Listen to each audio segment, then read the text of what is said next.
বিষয়টা কি? দুটো চেয়ারম্যান রঘুনাথপুরকে লুটলো, একজন দিল বাড়ি, একজন দিল এই মানে ট্রেড লাইসেন্স।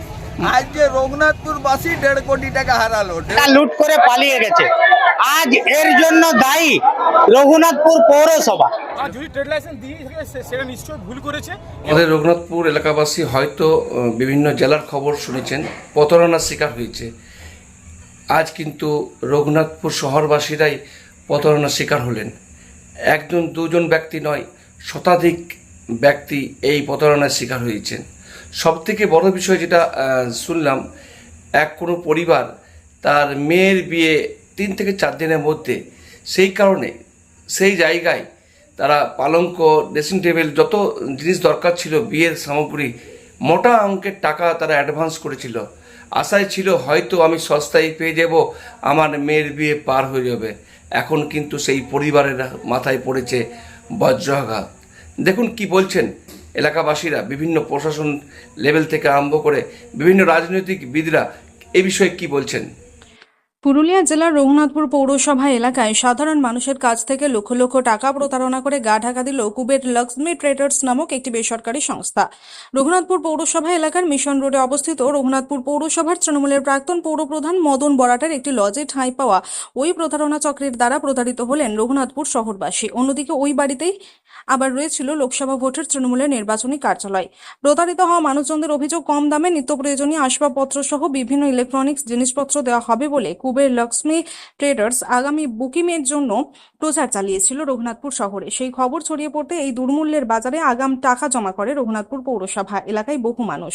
কিন্তু আচমকাই আজ সকালে কুবের লক্ষ্মী ট্রেডার্সের তালা দিয়ে উধাও হয়ে যায় প্রতারকের দলটি। ঘটনার কথা জানাজানি হতেই শোরুমের সামনে জমায়েত হয়ে রীতিমতো বিক্ষোভ দেখাতে থাকেন পৌর এলাকার বাসিন্দারা। শুধু তাই নয়, নিজেদের লক্ষ লক্ষ টাকা ফেরানোর দাবিতে এবং কুবের লক্ষ্মী ট্রেডার্সের বিরুদ্ধে এদিন রঘুনাথপুর শহরে পথ অবরোধ করেও প্রতিবাদে সামিল হন শহরবাসী।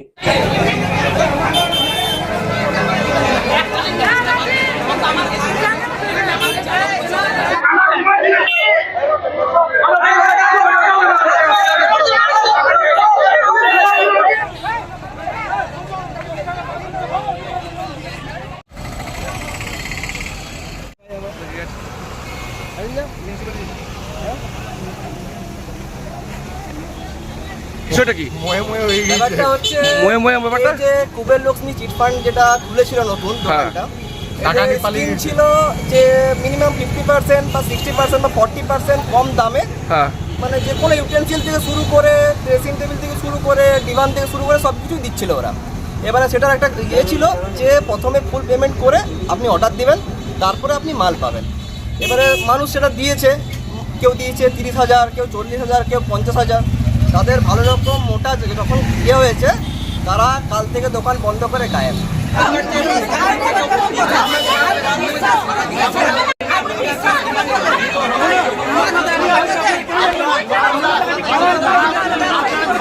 আজকে এইখানে লক্ষ লক্ষ টাকা মানুষের প্রতারণা করে এই যে কুবের লক্ষ্মী ট্রেডার্স আছে তারা পালিয়ে গেছে। তাদেরকে নানা রকম লোভ দেখিয়ে, ভাওতা দেখিয়ে রঘুনাথপুরের মানুষকে তারা টাকা লুট করে পালিয়ে গেছে। আজ এর জন্য দায়ী রঘুনাথপুর পৌরসভা, আজ এর জন্য দায়ী রঘুনাথপুরের প্রশাসন। তারা নাকে তেল দিয়ে ঘুমিয়েছে। পৌরসভা ট্রেড লাইসেন্স যদি দিয়েছে, কি দেখে এদেরকে ট্রেড লাইসেন্স দিয়েছে?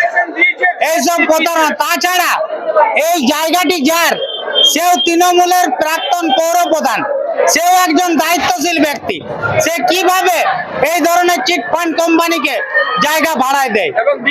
রুলিং সরকারের মদত ছাড়া এই ধরনের প্রতারণা কি হতে পারে? এই বিষয়টা ওদের কাছে 12 দিন করে টাইম নেওয়া হচ্ছে, 12 দিনের মধ্যে জিনিস দেওয়া হবে। এরপরে দেখা গেল যে কেউ পেল আর বাকিদের টাকা লুট করে চলে গেল। একই ঘটনা শুনলাম রামকানলিতেও 7 জন নাকি সকাল থেকে নিখোঁজ আছে। তো সব জায়গাতেই এই ধরনের ঘটনা চলছে। এটা তৃণমূল সরকারের মদত রয়েছে। এটাতে তৃণমূল সরকারের মদত ছাড়া এই ধরনের ঘটনা ঘটতে পারে না।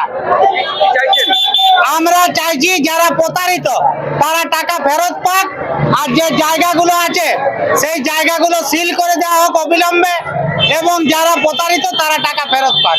আপনি তো একটা দলের দায়িত্বে আছে, আপনারা কি পদক্ষেপ নেবেন?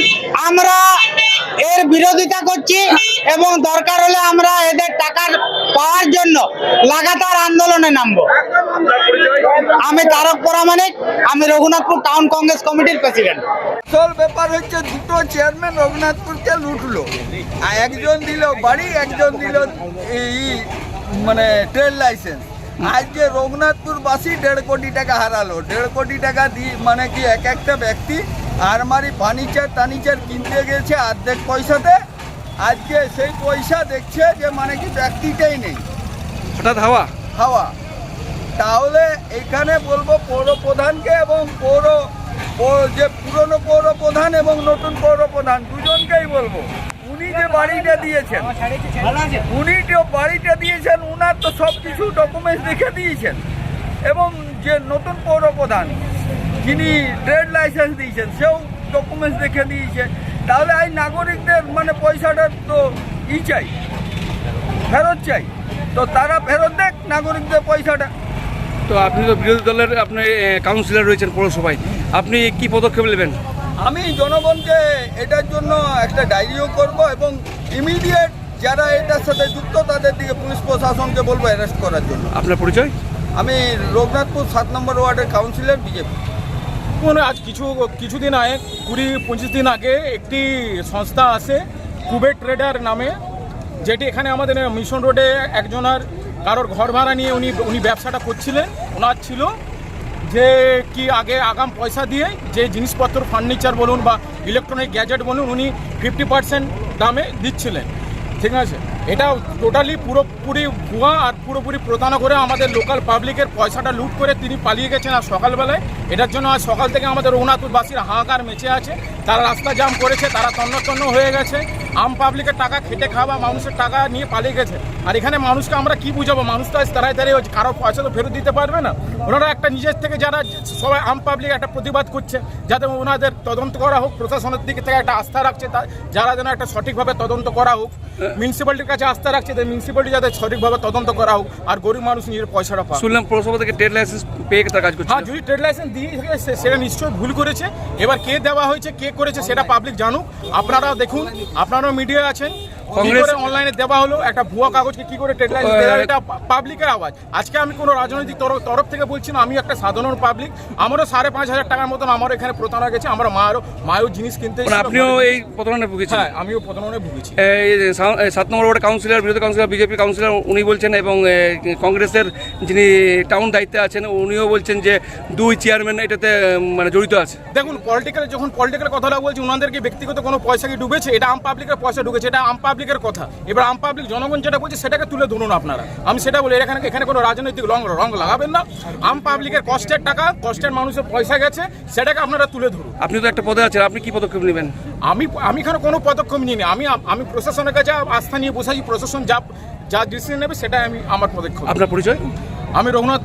আমার নাম সৌর্য চক্রবর্তী, রঘুনাথপুর শ্রমিক সংগঠনের সভাপতি। দাদা, কি হয়েছিল বিষয়টা? বিষয়টা একটা যেরকম আপনার অফলাইনে বা অনলাইনে যেরকম একটা বিজনেস, কোনো একটা দোকান কাউন্টার টাইপের খুলেছিল, যেখানে বলেছিল হয়তো মানুষকে কম পয়সার মাধ্যমে একটা ভালো জিনিস দেবো, যেমন এসির গল্প আছে, ডিমান্ডের গল্প আছে, ফ্রিজের গল্প আছে। তো সেই হিসেবে মানুষকে বলেছিল যে 60,000 টাকা দাম, সেই জিনিসটা হয়তো 20-25,000 টাকায় দিব। তো সেরকম একটা লোভনীয় আকর্ষণীয় জিনিসের অফারের হিসাবে একটা দোকান খুলেছিল। তারপর কালেকশন নেই ওটা। তারপরে আজকে শুনছি তাদের নাকি বক্তব্য ছিল যে জিনিস ওনারা যে জিনিসটা দেবেন সেটা আগে পয়সা পেড করতে হবে, 1 মাস পর নাকি জিনিসটা পারচেস করা হবে। তো এটা এখানে একটা সন্দেহের জায়গা ছিল যে কম দামে একটা ভালো জিনিস কি করে দেওয়া সম্ভব, ঠিক আছে। কিন্তু অনেক মানুষই, গরিব মানুষের সংখ্যা প্রচুর আছে, তো তারা যদি চাইছে যে আমি কম দামে জিনিসটা পাবো, তো অনেকেই পয়সা পাতি এক্ষেত্রে ইনভেস্ট করেছে। কিন্তু আজকে ওই দোকানটাই বন্ধ, যে ধনকুবের বলে কি একটা ট্রেডার্স না কি দোকান, সে দোকানটাই বন্ধ, অনেক মানুষের টাকা নিয়ে চপাট হয়ে তো গেছে। রাস্তা অবরোধ ছিলাম দেখলাম ঘন্টা রাস্তা অবরোধ যাদের টাকা পয়সা নিয়েছে, যারা টাকা দিয়ে পয়সা পাতি দিয়ে জিনিসপত্র কিনেছে, তাদের টাকা তো গেছে। হ্যাঁ। তারা তো এই রাগে, জনগণ তো রাগে পথ অবরোধ করবে, এটা তো স্বাভাবিক ব্যাপার, কারণ তাদের টাকা পয়সা গেছে। এখন অবরোধ মিটে গেছে। অবরোধ মিটেছে, নানা রকম রাজনৈতিক নেতাও ছিল, সকলেই ছিল, আলোচনা হলো, জনগণের সাথে কথা হলো এবং পুলিশ প্রশাসনও কথা দিয়েছে, এটার বিষয়ে তদন্ত চলছে এবং তদন্ত হবে এবং জনগণ সেই কথা মতো তাদের পথ অবরোধ তুলে নিয়ে। এই অফিসটা কোথায় ছিল? এটার অফিসটা 8 নম্বর ওয়ার্ডে ওই মদন বোরাটের লজে ছিল মনে হয়। উনি তো তৃণমূলের এক্স চেয়ারম্যান ছিলেন। চেয়ারম্যান ছিলেন তিনি, তার ওইখানে ভাড়াতে সেই দোকানটা বসেছিল। কিন্তু বিরোধীরা বলছে তো এটা এক্স চেয়ারম্যান এবং চেয়ারম্যান জড়িত আছে। না এটা ভুল কথা। দেখুন এই একটা কথা বলছি আমি, ট্রেড লাইসেন্সের গল্প একটা উঠছে, সেটা আপনার ট্রেড লাইসেন্স অনলাইনে যে কোনো জায়গা থেকে নিতে পারে, যদি তার নিজস্ব যে ডকুমেন্টসগুলো চায় অনলাইনে ট্রেড লাইসেন্স নেবার জন্য, সেই ট্রেড লাইসেন্স নেবার জন্য ডকুমেন্টসগুলো সবগুলোই তারা দিয়েছে বলেই আজ অনলাইন থেকে ট্রেড লাইসেন্সটা নিয়েছে, প্রিন্সিপালিটি থেকে কিন্তু ট্রেড লাইসেন্স নেয়নি। আপনারা তো তৃণমূলের নেতা হিসেবে আছেন, আপনারা কি পদক্ষেপ নেবেন ভাবছেন? আমাদের যেটা উচিত, আমরা বলবো জনগণের টাকা রিটার্ন করার জন্য পুলিশ প্রশাসনের যা কর্তব্য সেটা করুন। আপনার পরিচয়? আমার উজ্জ্বল ব্যানার্জি, রঘুনাথপুরে, আমি জয়েন্ট বাহিনীর সভাপতি, তৃণমূল কংগ্রেস। আপনার পরিচয়? শুনেছি এর আগেও আগে 2-3 দিন আগে আমার কাছে অভিযোগ এসেছিলো। তো মেন ব্যাপার হচ্ছে আমাদের এমনি কোনো সমস্যা নেই আমাদের ট্রেড লাইসেন্সের ব্যাপারে, কিন্তু ট্রেড লাইসেন্স এখন এমন সিচুয়েশন যে কোনো মানুষে যে কোনো সাইবার ক্যাফে যাই পরে অ্যাপ্লাই করছে, ঠিক আছে, অ্যাপ্লাই করে পরে ওনারা ওইখান থেকেই বার করে নিচ্ছে। আর আমাদের পৌরসভার কাজ হচ্ছে যে ট্রেড লাইসেন্সের ডকুমেন্টস ঠিকঠাক দেখা। তো আমাদের যেটা স্টাফরা রয়েছে, সেই স্টাফকে আমি জিজ্ঞাসা করেছি যে ট্রেড লাইসেন্স কীভাবে দেওয়া হলো। তো স্টাফে বলেছি যে না, যা দরকার একটা ট্রেড লাইসেন্স করতে গেলে যে ডকুমেন্টসগুলো লাগে তারা কিন্তু সমস্ত তারা সাবমিট করেছে। তাদের লোকটি বাইরের, কিন্তু এখানে যারা ভাড়া দিয়েছে তারা এনওসিও আছে এবং এগ্রিমেন্টের কপি রয়েছে, সেগুলো দেখে পরেই এই পৌরসভা ট্রেড লাইসেন্সটা দিয়েছে। আপনাকে ভেরিফাই করেছিলাম, দীর্ঘ 1 মাস ধরেই তো এটা চলছে। দেখুন, ট্রেড লাইসেন্সটা বাইরে থেকে বার করেছে, তারপরে আমি অভিযোগ পেয়ে কালকে ওদেরকে ডাকা হয়েছে। ওদেরকে ডেকে ওদেরকে বলা হবে যে আপনাদের বিজনেসটা কেমনভাবে আপনারা বিজনেস করছেন। সবাই অভিযোগ একটাই করছে যে এটা পৌরসভার হাত আছে, পৌরসভা জড়িয়ে রয়েছে। দেখুন, পৌরসভার হাত বলছে শুধু ট্রেড লাইসেন্সটা দেওয়াটা, কিন্তু ট্রেড লাইসেন্স তো যে কেউ পেতে পারে। বিজনেস করার জন্য অনলাইনে অ্যাপ্লাই করছে, অটোমেটিক তারা ট্রেড লাইসেন্স পেয়ে গেছে। এটা His and Her Event Management, Your Dream, Our Vision। এবারে নিজের বিয়েতেও সাজিয়ে তুলুন মনের মতো করে। Wedding theme management, flower decoration, birthday management, special entry, jaimala theme, sound and DJ, food and catering, corporate event. Mobile নম্বর 8372874665, নিকেশ 7001588602, প্রদীপ, hisarevent@gmail.com।